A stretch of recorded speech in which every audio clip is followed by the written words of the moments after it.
Pada pagi hari ini saya ingin membagikan khotbah tentang intimacy with God. Hari ini saya mau bahas tentang keintiman dengan Tuhan. Bagaimana agar kita memiliki hubungan yang intim dengan Tuhan? Bagaimana cara kita menyenangkan hati Tuhan? Dan bagaimana cara agar kita memiliki hubungan yang lebih intim dengan Tuhan? Sebelumnya mari kita buka di dalam Kejadian 5 ayat 21 sampai 24. Kejadian 5 ayat 21 sampai 24. Sudah dapat semua? Mari kita baca dalam Kejadian 5 ayat 21 sampai 24. Setelah Henokh hidup 65 tahun, ia memperanakan Metusalah. Dan Henokh hidup bergaul dengan Allah selama 300 tahun lagi. Setelah ia memperanakan Metusalah dan ia memperanakan anak laki-laki dan perempuan, jadi Henokh mencapai umur 365 tahun. Dan Henokh hidup bergaul dengan Allah. Lalu ia tiada ada lagi, sebab ia telah diangkat oleh Allah. Melalui cerita ini kita mau belajar tentang sosok Henokh. Di dalam ayat 24 ditulis di sini, dan Henokh hidup bergaul dengan Allah. Kita tahu endingnya bagaimana cerita ini. Akhirnya Henokh diangkat oleh Allah. Dan dia tidak ada lagi di dunia. Dan dia tidak mengalami yang namanya kematian. Pertanyaannya, kok bisa ya Henokh memiliki hubungan yang gaul dengan Tuhan? Memiliki hubungan yang intim dengan Tuhan. Di sini kita akan belajar dari sosok Henokh. Karena Henokh ini dia memiliki hubungan yang sangat erat dan sangat intim dengan Tuhan. Dan pertanyaannya, siapa Henokh? Henokh adalah keturunan ketujuh dari Adam. Jadi kalau dari Adam, Henokh itu turunan ketujuh. Dan saat Henokh lahir, Adam itu masih hidup. Saya ingin kita beranda-anda sedikit ya. Berarti Adam itu siapanya Henokh? Kakeknya Henokh mungkin ya. Turunan udah berapa kakek cucut yang gua berapa lah gitu ya. Tapi kan Adam masih hidup posisinya saat itu. Ya, dan mungkin nggak Adam bertemu dengan Henokh? Sangat mungkin, ya kan? Seolah waktu Adam masih hidup dia ngelihat Henokh dan mungkin ada lagi yang lain cucu-cucunya. Mungkin saat itu Adam bercerita sama semua cucu-cucunya, hey, ada Tuhan. Hey, kakek itu dulu ngobrol sama Tuhan, dekat sama Tuhan. Tuhan itu baik, Tuhan itu luar biasa. Dia maha kuasa, bla bla bla bla bla bla. Mungkin nggak seperti itu? Mungkin aja. Adam bercerita ke semuanya tentang bagaimana Tuhan itu luar biasanya, bagaimana tentang kedahsyatannya Tuhan kepada semua anak-anaknya dan semua cucu-cucunya. Dan mungkin pada saat itu Henokh tuh terkesima dengan bagaimana luar biasanya Tuhan, bagaimana tentang kebesarannya Tuhan. Dan akhirnya Henokh mungkin mencari tahu tentang Tuhan lebih lagi. Sampai akhirnya Henokh bertumbuh dewasa dan hidup bergaul dengan Tuhan. Dan sampai akhirnya Henokh diangkat oleh Tuhan. Saya juga percaya setiap kita yang hadir di ibadah Jemaat CMC Cabai Rawit ini, Kita tuh pada dasarnya ingin memiliki hubungan yang intim dengan Tuhan, iya nggak? Ingin mengenal Tuhan lebih lagi. Siapa yang punya perasaan ingin punya hubungan intim dengan Tuhan? Ada amin? Saya percaya pasti setiap kita masing-masing pribadi lepas pribadi ingin memiliki hubungan yang intim dengan Tuhan. Cuma permasalahannya Bapak Ibu Saudara sekalian, pada prosesnya ketika kita ingin memiliki hubungan yang intim dengan Tuhan, kita tuh memiliki cara masing-masing untuk bagaimana kita membangun hubungan dengan Tuhan. Mungkin cara saya, cara Bapak Ibu itu berbeda-beda, betul gak? Ya kan? Punya cara masing-masing. Mungkin ada yang bangun jam pagi-pagi, ada yang subuh-subuh, ya kan? Kita memiliki cara masing-masing dan mungkin itu berbeda-beda. Dan gak sedikit mungkin ya ketika proses kita ingin memiliki hubungan yang intim dengan Tuhan, pada prosesnya kita mengalami yang namanya kekecewaan atau kepahitan. Saya ingin kasih contoh. Steve Jobs. Steve Jobs adalah pendiri Apple. Steve Jobs ini adalah seorang yang luar biasa pintar. Ya, di dalam biografinya dia sempat tulis di situ bahwa dia itu waktu masih kecil dia sering sekali ke gereja. Karena saking pintarnya Steve Jobs, ya, banyak pertanyaan yang keluar dari rasa ingin tahunya Steve Jobs tentang siapa itu Tuhan. Ya. Dan akhirnya dia tanya terus, dan mungkin pada saat dia bertanya kepada yang nanyanya ini, aduh ini orang kok nanyanya terus gitu loh, ya kan? Ya mungkin dia capek atau gimana, dia bilang akhirnya udahlah kalau kamu nggak percaya sama Tuhan, udah masuk gereja lagi. Dan singkat cerita, Steve Jobs akhirnya nggak ke gereja lagi, karena dia nggak mendapat jawabannya. Ya, nah yang kedua, Hitler pada waktu masa kecil, mungkin pada saat kecil tuh biasa pada sekolah minggu ya, di gereja itu pasti ada sekolah minggu kan. Hitler pada saat kecilnya dia adalah seorang anak yang sangat-sangat nakal, yang sangat-sangat bandel. Mungkin kalau lagi ibadah sekolah minggu, lagi pada nyanyi dia ngapain gitu ya, mungkin kayak begitulah kurang lebih. Dan akhirnya mungkin guru sekolah minggunya ya itu mungkin kesel, capek atau gimana gitu sama tingkah lakunya Hitler. Akhirnya apa? Hitler dia bilang anak setan, dan itu membekas pada diri Hitler. Akhirnya dia mau nggak mau ke gereja lagi. Dan akhirnya apa? Hitler adalah salah satu jahat perang. Dan dalam proses itu, ketika kita mengalami kekecewaan untuk saat mengenal Tuhan, akhirnya kita menjadi Kristen yang sekedar menjadi Kristen gitu loh. Ya ke gereja gitu ya. Tapi ya nggak sekedar Kristen aja, sekedar ya nggak punya hubungan intim dengan Tuhan, sekedar rutinitas aja akhirnya gitu. Nah sekarang pagi hari ini kita ingin belajar tentang intimacy. Intimacy adalah keintiman. Intimacy memiliki dua kata yang kuat. Yang pertama ada apa? Close dan deep. Ya. Close itu artinya mengenal dan dikenal dengan dekat. Yang artinya kalau kita ketemu orang, ya, kalau dia cuma bilang, "Hey, apa kabar, bro? Apa kabar?" Itu tuh belum berarti dia intim sama kita. Intim atau close itu artinya mengenal lebih dekat daripada sekedar, "Hey, apa kabar? Hey, bagaimana, sehat?"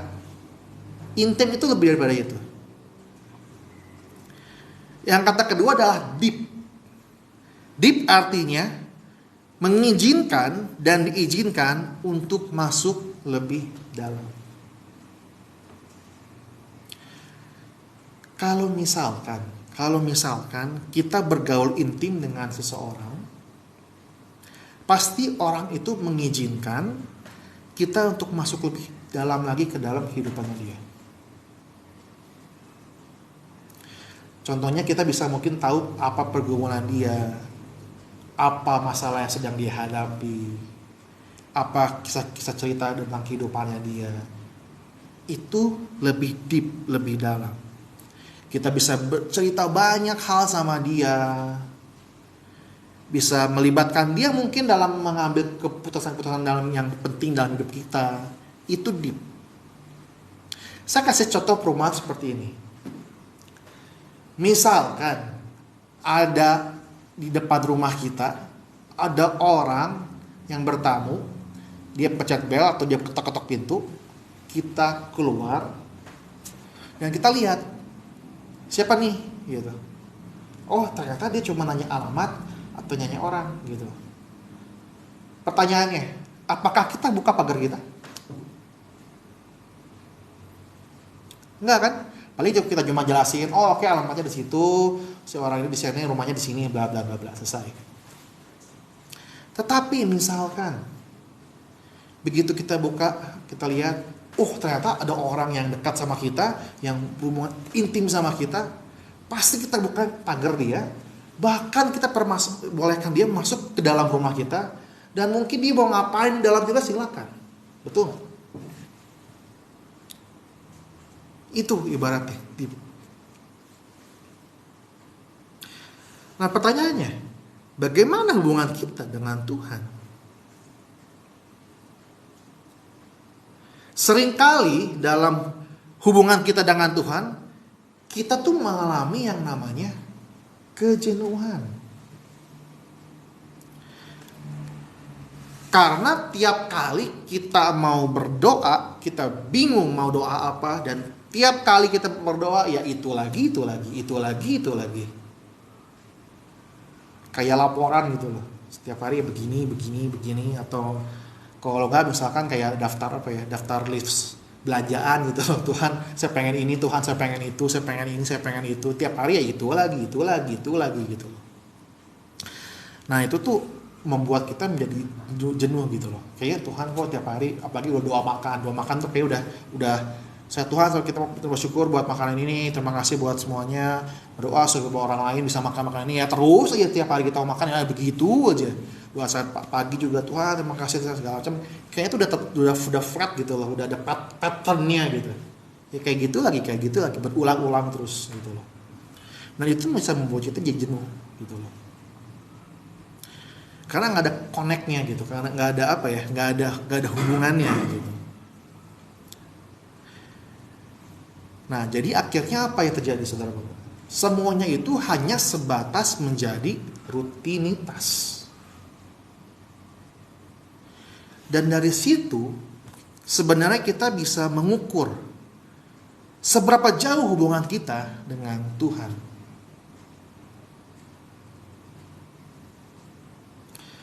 Dan di sini, saya ingin mengajarkan sumber keintiman itu berasal dari trust. Itu apa? Kepercayaan. Ketika kita bisa percaya, ketika kita bisa trust gitu ya, maka kita bisa dekat. Ketika kita percaya, ketika kita memiliki trust yang besar, maka kita bisa terbuka. Nah pertanyaannya, bagaimana cara kita memiliki percayaan sama Tuhan? Satu, kita harus percaya bahwa Tuhan itu ada. Yang kedua, percaya bahwa Tuhan itu mengasihi kita. Mari kita buka di dalam Ibrani 11 ayat 6.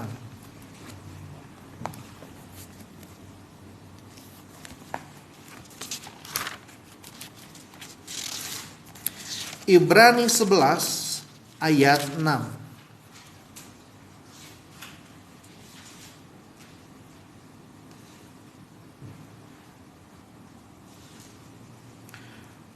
Ya sudah dapat, katakan amin.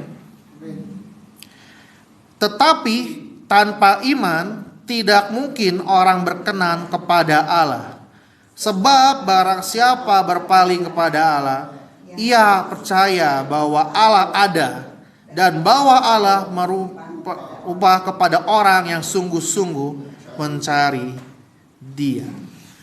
Kita harus percaya bahwa Tuhan itu ada dulu, ya.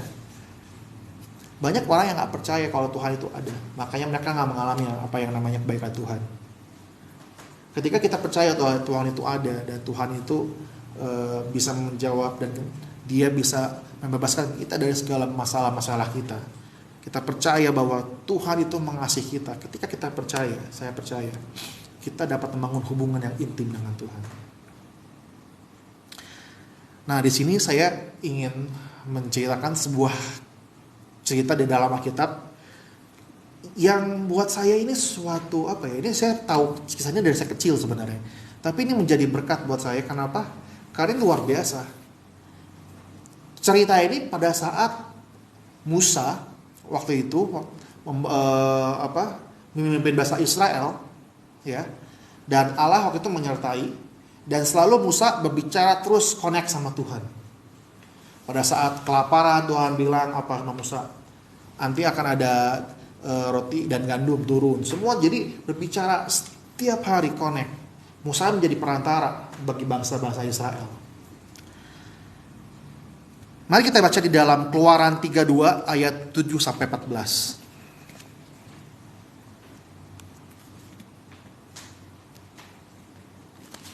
Keluaran 32 ayat 7 sampai 14. Di cerita ini, ya, pada saat itu bangsa Israel itu membuat anak lembu emas, ya, dan Tuhan tuh sangat murka sekali waktu itu. Mari kita baca di dalam Keluaran 32 ayat 7 sampai 14. Berfirmanlah Tuhan kepada Musa, pergilah, turunlah, sebab bangsamu yang telah kau pimpin keluar dari tanah Mesir telah rusak lakunya. Segera juga mereka menyimpang dari jalan yang kuperintahkan kepada mereka. Mereka telah membuat anak lembu tuangan dan kepadanya mereka sujud menyembah dan mempersembahkan korban sambil berkata, hai Israel, inilah Allahmu yang telah menuntut engkau keluar dari tanah Mesir. Lagi firman Tuhan kepada Musa, telah kulihat bangsa ini dan sesungguhnya mereka adalah suatu bangsa yang tegar tengkuk. Oleh sebab itu, biarkanlah aku supaya murkaku bangkit terhadap mereka dan aku akan membinasakan mereka. Tetapi engkau akan kubuat menjadi bangsa yang besar. Lalu Musa dengan berkata, hati-hati Tuhan Allahnya, dengan berkata, mengapakah Tuhan murkamu bangkit terhadap umatmu yang telah kau bawa keluar dari tanah Mesir dengan kekuatan yang besar dan dengan tangan yang kuat? Mengapakah orang Mesir akan bertanya, dia membawa mereka keluar dengan maksud menimpakan malapetaka kepada mereka dan membunuh mereka di gunung dan membinasakan dari muka bumi. Berbaliklah dari murkamu yang menyala-nyala itu dan menyesallah karena malapetaka yang hendak kau datangkan kepada umatmu. Ingatlah kepada Abraham, Ishak dan Israel hambamu itu, sebab kepada mereka engkau telah bersumpah demi dirimu sendiri dengan berfirman kepada mereka, aku akan membuat keturunanmu sebanyak bintang di langit, dan seluruh negeri yang telah kau janjikan ini akan kuberikan kepada keturunanmu, supaya dimilikinya untuk selama-lamanya. Dengar baik ayat 14. Dan menyesalah Tuhan karena malapetaka yang dirancanakannya atas umatnya. Luar biasa enggak? Musa pada saat itu memiliki hubungan yang intim dengan Tuhan. Bahkan dia sering berkomunikasi tiap hari, ya. Nah, pada saat itu, ya, pada saat bangsa Israel membangun anak lembu emas, Tuhan murka. Ya, Tuhan murka, Tuhan marah. Tapi Tuhan karena saking sayangnya, saking dekatnya, saking intimnya dengan Musa, Musa akan dimusnahkan. Ya, saking marahnya Tuhan mau menghabiskan bangsa Israel. Dan dia bilang sama Musa, ya kita nggak tahu ya, Tuhan punya 1001 cara untuk memusnahkan atau membinasakan bangsa Israel. Betul nggak? Ya kan? Bisa aja ketika Tuhan marah, dia kirim apa? Api kayak apa? Batu banjir kayak habis semua. Tapi Tuhan berbicara kepada Musa. Tapi aku selamatkan, Tuhan akan selamatkan Musa dan akan memberkati Musa malah. Ya. Tapi dengar baik, ada satu yang luar biasa di sini. Musa, dia akhirnya apa? Karena saking dekatnya sama Tuhan, saking intimnya sama Tuhan, dia bilang sama Tuhan, Tuhan,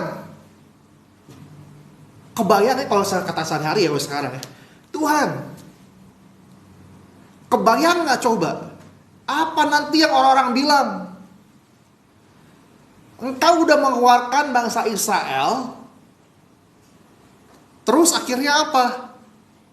Engkau memusnahkan mereka di gunung-gunung. Nanti apa yang orang bicarakan tentang Engkau Tuhan? Intinya Musa negosiasi sama Tuhan.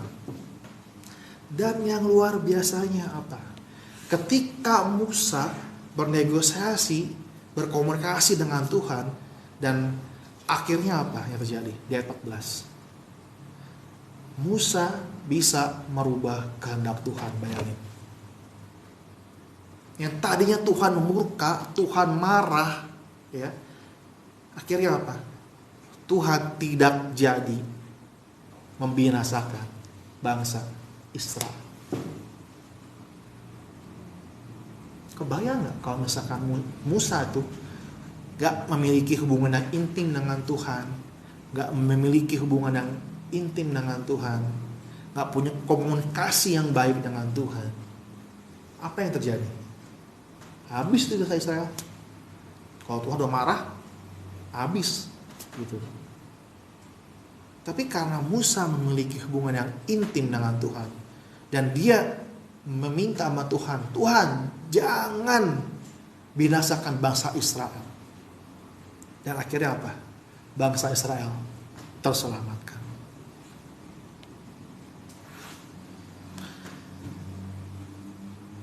Nah, pertanyaannya bagaimana caranya agar kita bisa memiliki hubungan intim dengan Tuhan, sama seperti Musa, sama seperti Henokh. Saya merangkum ada 4 kebiasaan yang harus kita lakukan agar memiliki hubungan yang intim dengan Tuhan. Yang pertama, mulailah dengan doa. Kenapa harus mulai dengan doa? Karena doa itu adalah cara kita berbicara dengan Tuhan, cara kita berkomunikasi dengan Tuhan, cara kita connected sama Tuhan. Dan ingat Bapak Ibu semua saudara-saudara kalian, doa itu adalah nafas dari hidup kita. Amin. Mari kita baca di dalam Lukas 18 ayat 1.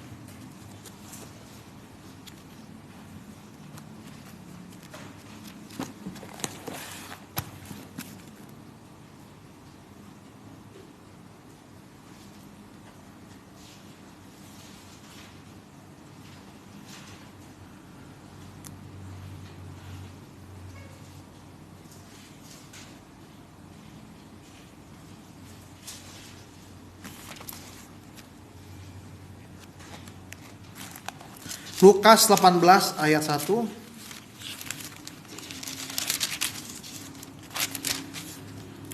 Yesus mengatakan suatu perumpamaan kepada mereka untuk menegaskan bahwa mereka harus selalu berdoa dengan apa? Dengan tidak jemu-jemu. Yesus berbicara, berdoalah dengan tidak jemu-jemu. Artinya apa? Teruslah berdoa, teruslah berdoa, teruslah berdoa. Nah, doanya yang seperti apa? Apa yang kayak tadi, ya misalkan doanya yang itu lagi itu lagi. Anggaplah doa itu kita memiliki hubungan dengan berbicara dengan Tuhan. Sama seperti misalkan kita memiliki teman atau misalkan pacar atau istri atau pasangan gitu ya. Kita cerita gitu loh, apa yang terjadi hari ini. Tuhan, sekarang tuh hari ini lagi kayak begini nih Tuhan. Ini aduh ada masalah ini Tuhan. Aku tuh benar kok pusing ya Tuhan. Kok ini lagi ada masalah seperti ini gitu loh. Nggak lulus masalah. Mungkin apa kita terima berkat, wah Tuhan luar biasa hari ini kita dapat berkat ini bla bla bla bla bla bla gitu ya. Seperti berbicara sama saudara, sama pasangan, seperti itu aja gitu. Kita ungkapkan rasa kita ya, apa yang terjadi yang di hati kita. Kita berbicara sama Tuhan ya. Nah, kita memohon sama Dia, minta tolong sama Dia. Ya itu ya kita isi ke dalam doa kita. Terus yang kedua, apalagi? Merenungkan firman Tuhan. Firman Tuhan adalah benih kehidupan. Firman Tuhan akan membuat kita berbuah. Firman Tuhan membuat kita diisi dengan kehendak Tuhan. Mari kita baca di dalam Mazmur 1 ayat 2 sampai 4.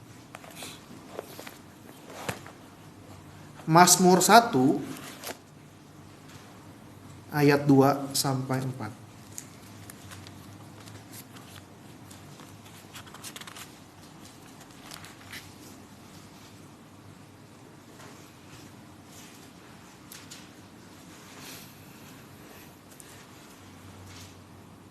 Mazmur 1 ayat 2 sampai 4.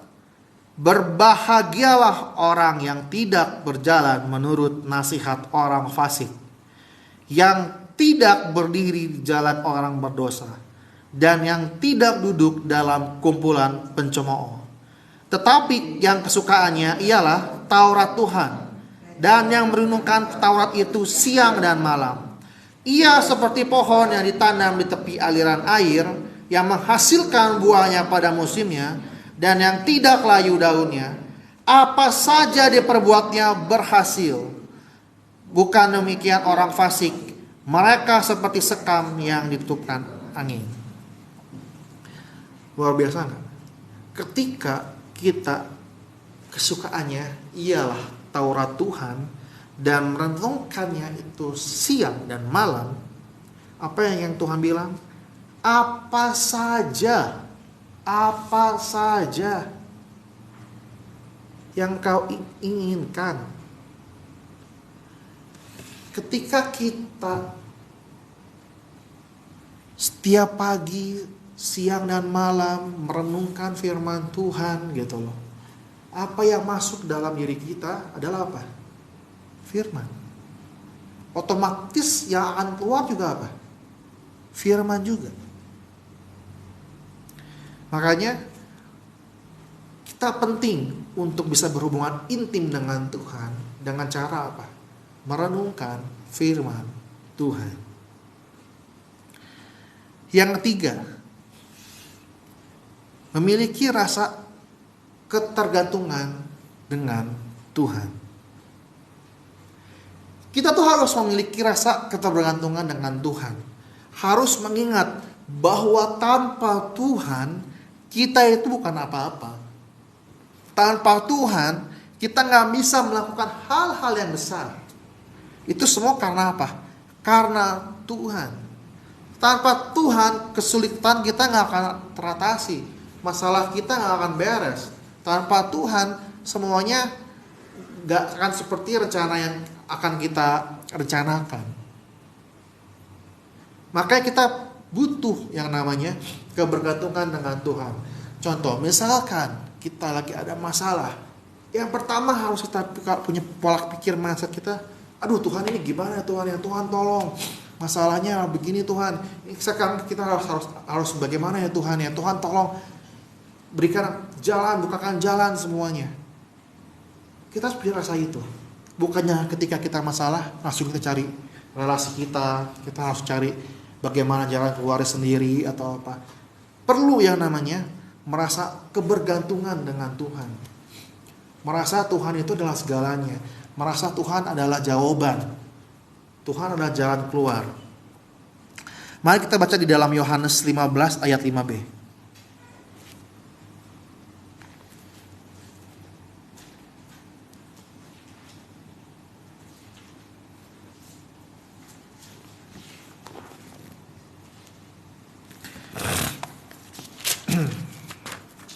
Yohanes 15 ayat 5b.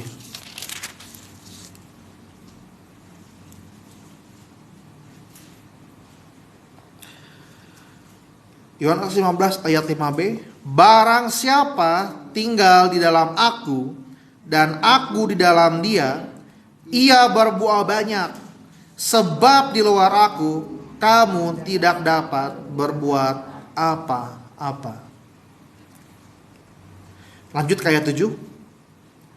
Jikalau kamu tinggal di dalam aku dan firman-Ku tinggal di dalam kamu, mintalah apa saja yang kamu kehendaki dan kamu akan menerimanya.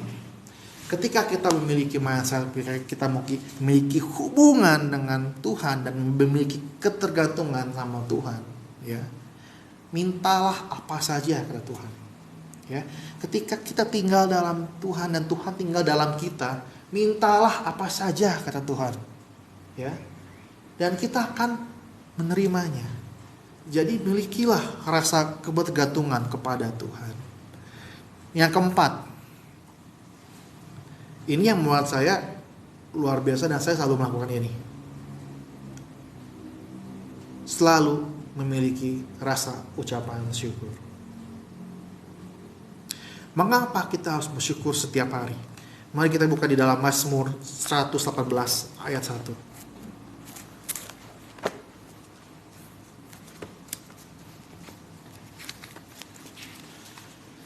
Mazmur 118 ayat 1.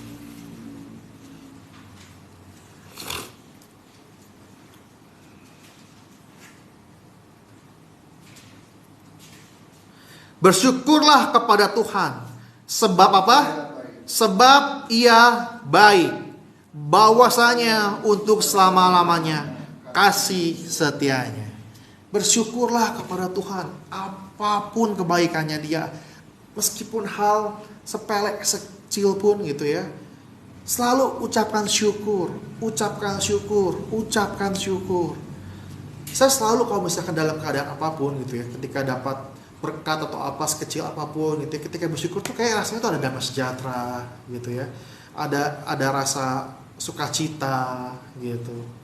Nah, jadi penting untuk kita memiliki rasa ucapan syukur, bersyukur atas karena kebaikan Tuhan dalam hidup kita, bersyukur karena Tuhan telah menjawab pergumulan kita, bersyukur atas apapun keadaan kita selama ini.